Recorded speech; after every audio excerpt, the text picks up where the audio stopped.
When I find myself in times of trouble, Mother Mary comes to me, speaking words of wisdom, let it be.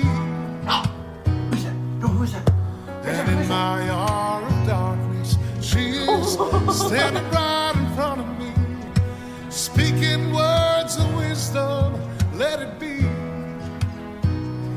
Let it be.